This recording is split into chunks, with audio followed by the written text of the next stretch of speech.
Excerpt. Good classic tales of horror and the supernatural are collected here for you to read. From all the best horror authors, these long tales should give you the creeps. At title, Man Size in Marble. At D. Man Size in Marble is a scary ghost story by E. Nesbit. A newly married couple's housekeeper insists on moving out of their rural cottage on the night before Halloween. Laura and her new husband should have followed their housekeeper's example.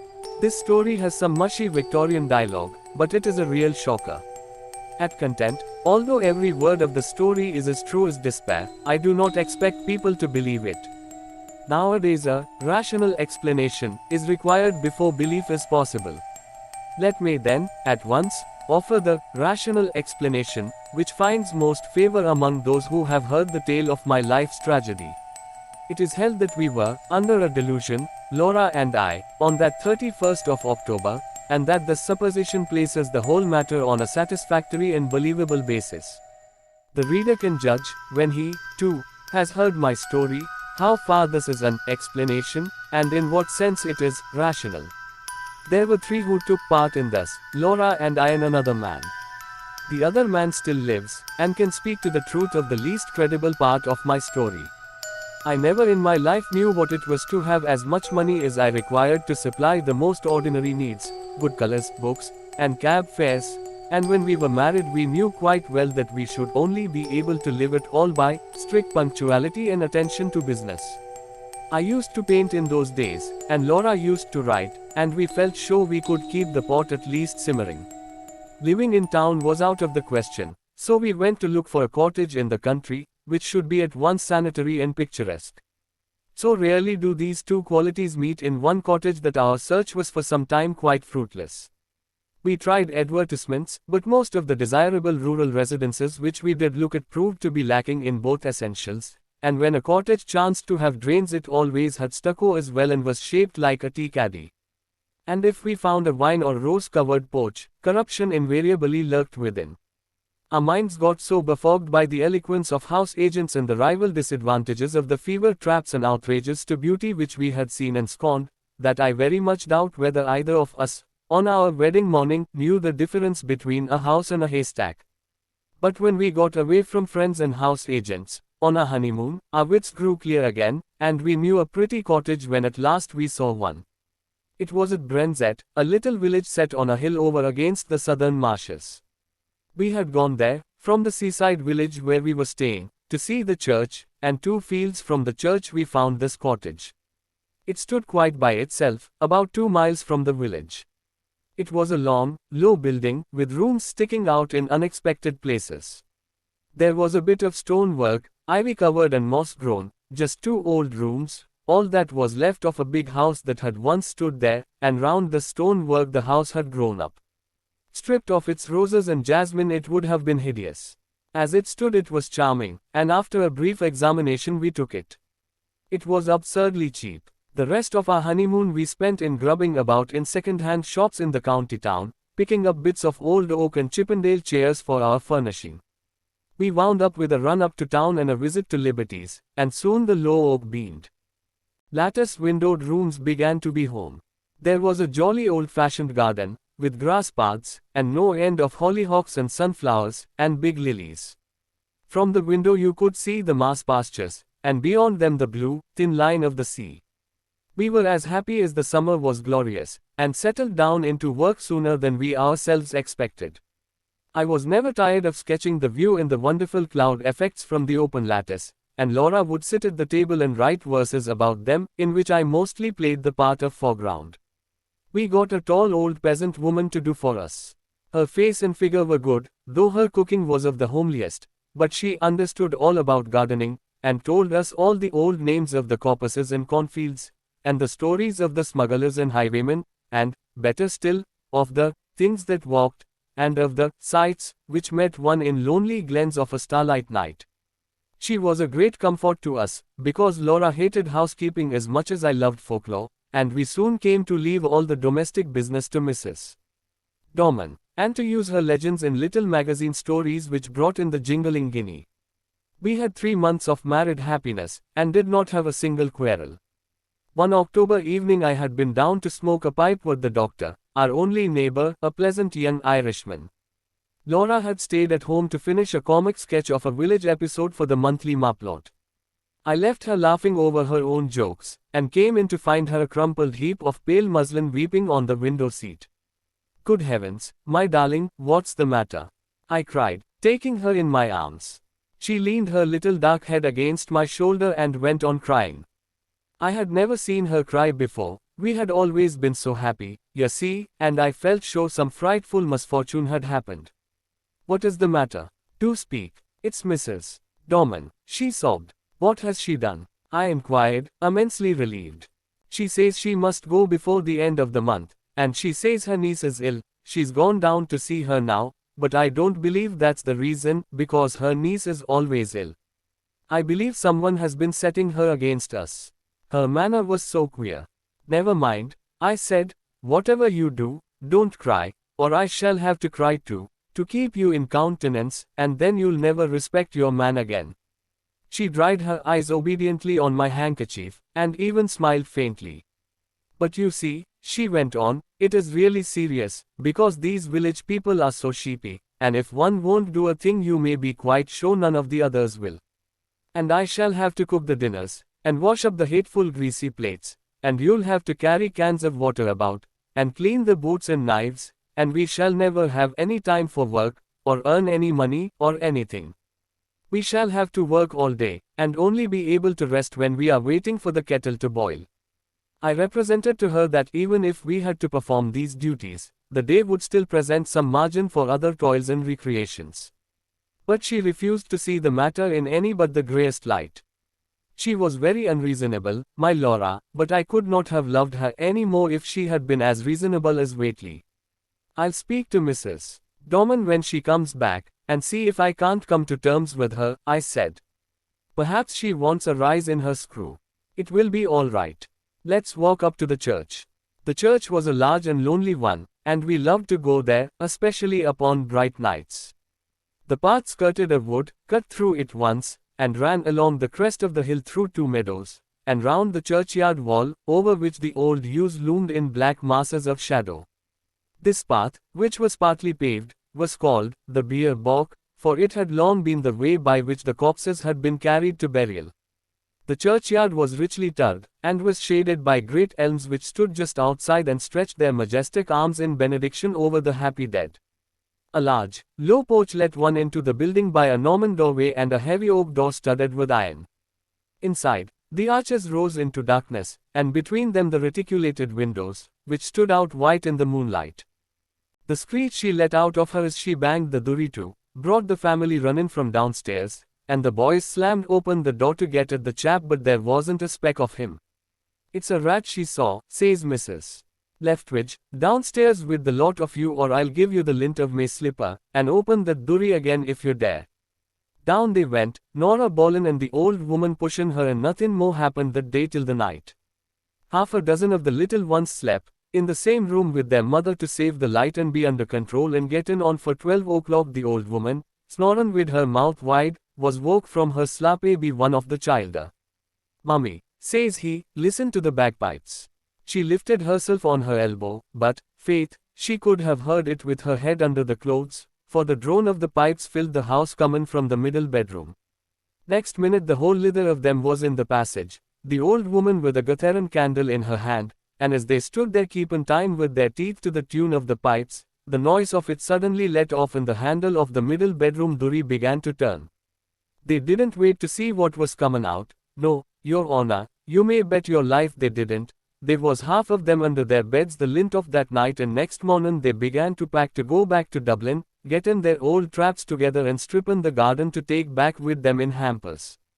Mickey, the second boy, was sent running to hire 2 cars to take them to the station, for the railway in those days had just come to Drutnboyne, 12 miles away, and whilst he was gone they tore up the potatoes and cut the cabbages, and faith they'd have taken the flurin away if they'd had manies to shift it. I should be glad to get away, sir, before the end of the month, she answered, with her usual placid dignity. Have you any fault to find, Mrs. Dorman? None at all, sir. You and your lady have always been most kind, I'm sure. Well, what is it? Are your wages not high enough? No, sir, I gets quite enough. Then why not stay? I'd rather not, with some hesitation. My niece is ill. But your niece has been ill ever since we came. No answer. There was a long and awkward silence. I broke it. Can't you stay for another month? I asked. No, sir. I'm bound to go by Thursday. And this was Monday. Well, I must say, I think you might have let us know before. There's no time now to get anyone else, and your mistress is not fit to do heavy housework. Can't you stay till next week? I might be able to come back next week. I was now convinced that all she wanted was a brief holiday, which we should have been willing enough to let her have, as soon as we could get a substitute. But why must you go this week? I persisted. Come, out with it. Mrs. Dorman drew the little shawl, which she always wore, tightly across her bosom, as though she were cold. Then she said, with a sort of effort, they say, sir, as this was a big house in Catholic times, and there was a many deeds done here. The nature of the deeds might be vaguely inferred from the inflection of Mrs. Dorman's voice, which was enough to make one's blood run cold. I was glad that Laura was not in the room.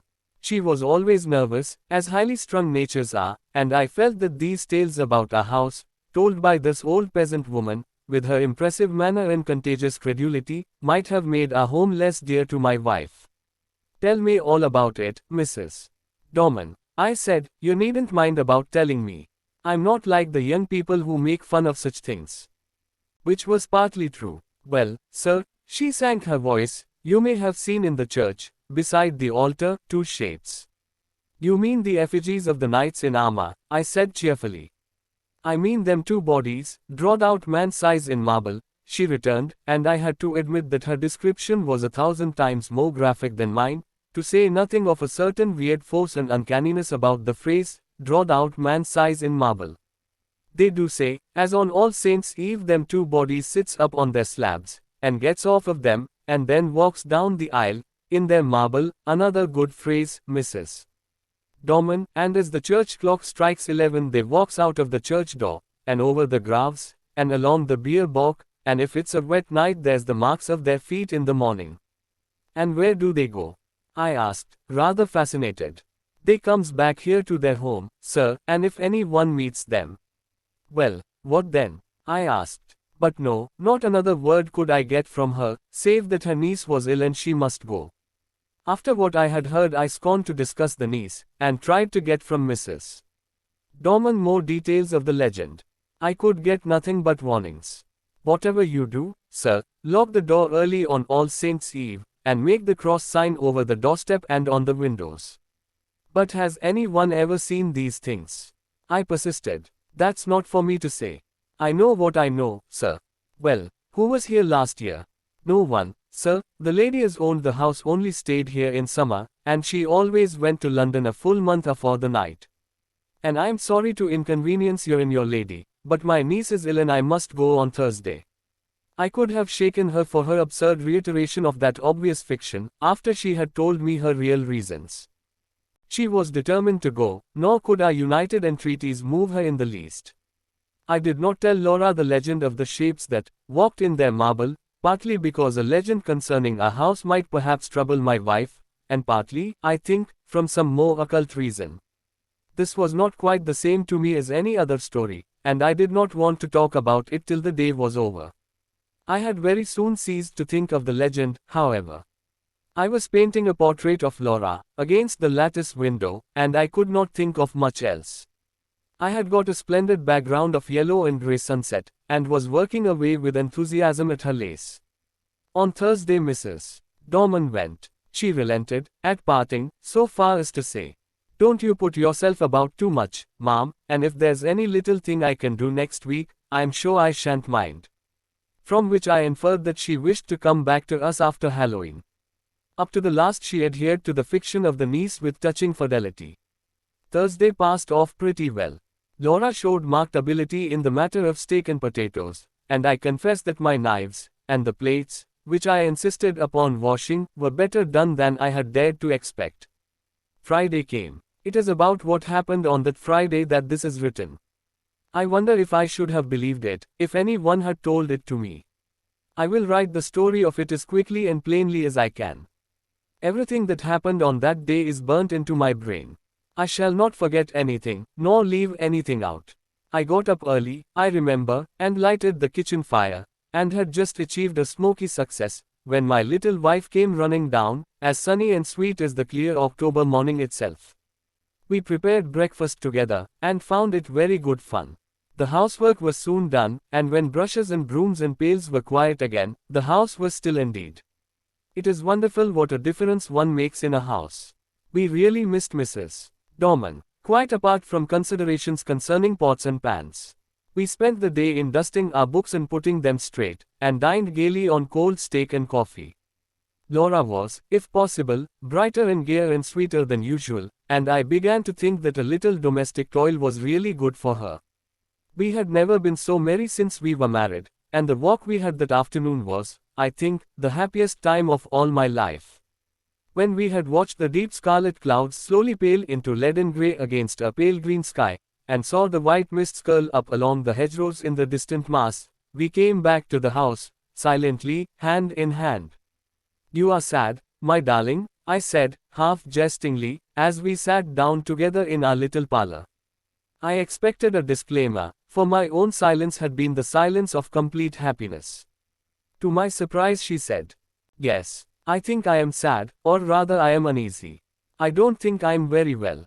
I have shivered 3 or 4 times since we came in, and it is not cold, is it?" "No," I said, and hoped it was not a chill caught from the treacherous mists that roll up from the marshes in the dying light. "No," she said, she did not think so. Then, after a silence, she spoke suddenly. "Do you ever have presentiments of evil?" "No," I said, smiling, "and I shouldn't believe in them if I had." "I do," she went on. "The night my father died I knew it, though he was right away in the north of Scotland." I did not answer in words. She sat looking at the fire for some time in silence, gently stroking my hand. At last she sprang up, came behind me, and, drawing my head back, kissed me. "There, it's over now," she said. "What a baby I am. Come, light the candles, and we'll have some of these new Rubinstein duets." And we spent a happy hour or 2 at the piano. At about 10:30 I began to long for the good-night pipe, but Laura looked so white that I felt it would be brutal of me to fill our sitting room with the fumes of strong Cavendish. "I'll take my pipe outside," I said. "Let me come, too." "No, sweetheart, not tonight, you're much too tired." "I shan't be long. Get to bed, or I shall have an invalid to nurse tomorrow as well as the boots to clean." I kissed her and was turning to go, when she flung her arms round my neck, and held me as if she would never let me go again. I stroked her hair. "Come, you are overtired. The housework has been too much for you." She loosened her clasp a little and drew a deep breath. "No, we've been very happy today, Jack, haven't we? Don't stay out too long." "I won't, my dearie." I strolled out of the front door, leaving it unlatched. What a night it was. The jagged masses of heavy dark cloud were rolling at intervals from horizon to horizon, and thin white wreaths covered the stars. Through all the rush of the cloud river, the moon swam, and disappearing again in the darkness. When now and again her light reached the woodlands, they seemed to be slowly and noiselessly waving in time to the swing of the clouds above them. There was a strange grey light over all the earth. The fields had that shadowy bloom over them which only comes from the marriage of dew and moonshine, or frost and starlight. I walked up and down, drinking in the beauty of the quiet earth and the changing sky. The night was absolutely silent. Nothing seemed to be abroad. There was no scurrying of rabbits, or twitter of the half-asleep birds.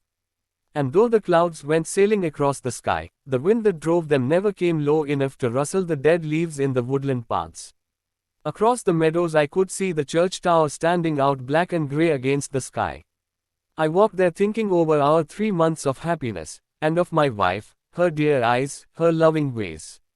Oh, my little girl. My own little girl, what a vision came then of a long, glad life for you and me together. I heard a bell beat from the church. 11 already. I turned to go in, but the night held me. I could not go back into our little warm rooms yet. I would go up to the church. I felt vaguely that it would be good to carry my love and thankfulness to the sanctuary whither so many loads of sorrow and gladness had been borne by the men and women of the dead years. I looked in at the low window as I went by. Laura was half lying on her chair in front of the fire. I could not see her face, only her little head showed dark against the pale blue wall. She was quite still, asleep, no doubt. My heart reached out to her, as I went on. There must be a God, I thought, and a God who was good. How otherwise could anything so sweet and dear as she have ever been imagined? I walked slowly along the edge of the wood. A sound broke the stillness of the night. It was a rustling in the wood. I stopped and listened. The sound stopped too. I went on, and now distinctly heard another step than mine answer mine like an echo. It was a poacher or a wood stealer, most likely, for these were not unknown in our Arcadian neighborhood. But whoever it was, he was a fool not to step more lightly. I turned into the wood, and now the footsteps seemed to come from the path I had just left. It must be an echo, I thought. The wood looked perfect in the moonlight. The large dying ferns and the brushwood showed where through thinning foliage the pale light came down. The tree trunks stood up like Gothic columns all around me. They reminded me of the church, and I turned into the beer bog, and passed through the copse gate between the graves to the low porch. I paused for a moment on the stone seat where Laura and I had watched the fading landscape. Then I noticed that the door of the church was open, and I blamed myself for having left it unlatched the other night. We were the only people who ever cared to come to the church except on Sundays, and I was vexed to think that through our carelessness the damp autumn airs had had a chance of getting in and injuring the old fabric. I went in. It will seem strange, perhaps, that I should have gone halfway up the aisle before I remembered, with a sudden chill, followed by as sudden a rush of self-contempt, that this was the very day and hour when, according to tradition, the shapes drawed out man's size in marble began to walk. Having thus remembered the legend, and remembered it with a shiver, of which I was ashamed, I could not do otherwise than walk up towards the altar, just to look at the figures, as I said to myself. Really what I wanted was to assure myself, first, that I did not believe the legend, and, secondly, that it was not true. I was rather glad that I had come. I thought now I could tell Mrs. Dorman how vain her fancies were, and how peacefully the marble figures slept on through the ghastly hour. With my hands in my pockets I passed up the aisle. In the grey dim light the eastern end of the church looked larger than usual, and the arches above the two tombs looked larger too. The moon came out and showed me the reason. I stopped short, my heart gave a leap that nearly choked me, and then sank sickeningly. The bodies drawed out man's size were gone, and their marble slabs lay wide and bare in the vague moonlight that slanted through the east window. Were they really gone? Or was I mad? Clenching my nerves, I stooped and passed my hand over the smooth slabs, and felt their flat, unbroken surface. Had someone taken the things away? Was it some wild practical joke? I would make show, anyway.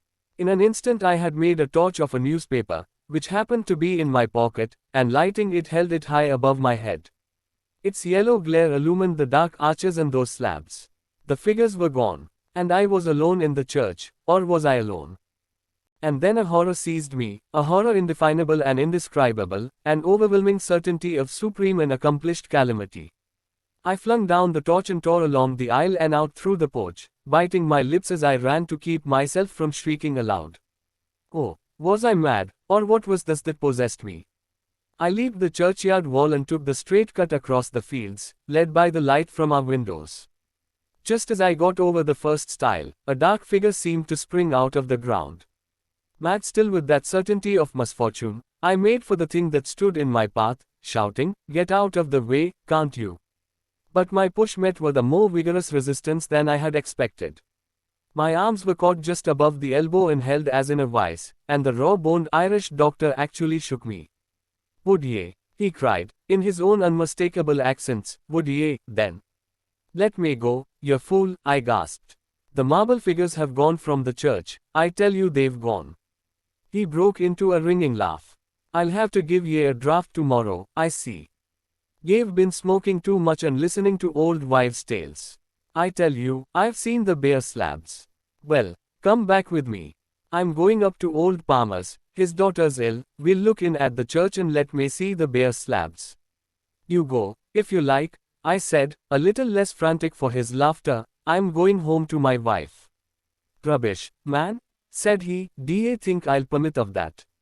A year to go saying all year life that ye've seen solid marble endowed with vitality, and me to go all me life saying ye were a coward. No, sir, ye shan't do it. The night air, a human voice, and I think also the physical contact with the 6 feet of solid common sense, brought me back a little to my ordinary self, and the word, coward, was a mental shower bath. Come on, then? I said sullenly, perhaps you're right. He still held my arm tightly. We got over the stile and back to the church. All was still as death. The place smelt very damp and earthy. We walked up the aisle. I am not ashamed to confess that I shut my eyes. I knew the figures would not be there. I heard Kelly strike a match. Here they are, ye see, right enough, ye've been dreaming or drinking, asking ye pardon for the imputation. I opened my eyes. By Kelly's expiring vesture I saw 2 shapes lying, in their marble, on their slabs. I drew a deep breath, and caught his hand. I'm awfully indebted to you, I said. It must have been some trick of light, or I have been working rather hard, perhaps that's it. Do you know, I was quite convinced they were gone. I'm aware of that, he answered rather grimly. Ye'll have to be careful of that brain of yours, my friend, I assure ye. He was leaning over and looking at the right-hand figure, whose stony face was the most villainous and deadly in expression. By Jove, he said, something has been afoot here, this hand is broken. And so it was. I was certain that it had been perfect the last time Laura and I had been there. Perhaps someone has tried to remove them, said the young doctor. That won't account for my impression, I objected. Too much painting and tobacco will account for that, well enough. Come along, I said, or my wife will be getting anxious. You'll come in and have a drop of whiskey and drink confusion to ghosts and better sense to me. I ought to go up to Palmer's, but it's so late now I'd best leave it till the morning, he replied.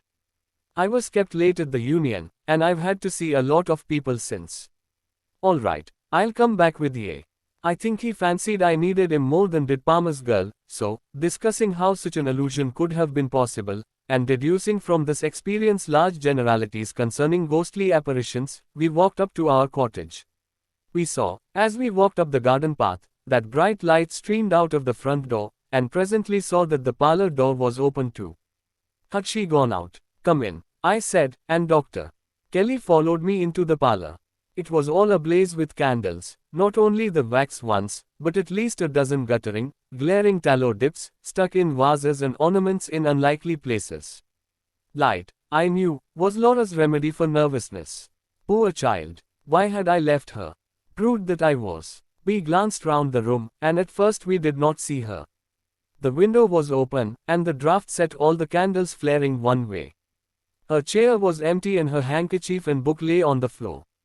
I turned to the window. There, in the recess of the window, I saw her. Oh, my child, my love, had she gone to that window to watch for me? And what had come into the room behind her? To what had she turned with that look of frantic fear and horror? Oh, my little one, had she thought that it was I whose steps she heard, and turned to meet, what? She had fallen back across a table in the window, and her body lay half on it and half on the window seat, and her head hung down over the table, the brown hair loosened and fallen to the carpet. Her lips were drawn back, and her eyes wide, wide open. They saw nothing now. What had they seen last? The doctor moved towards her, but I pushed him aside and sprang to her, caught her in my arms and cried. It's all right, Laura. I've got you safe, wifey. She fell into my arms in a heap. I clasped her and kissed her, and called her by all her pet names, but I think I knew all the time that she was dead. Her hands were tightly clenched. In one of them she held something fast. When I was quite sure that she was dead, and that nothing mattered at all anymore, I let him open her hand to see what she held. It was a grey marble finger. The end.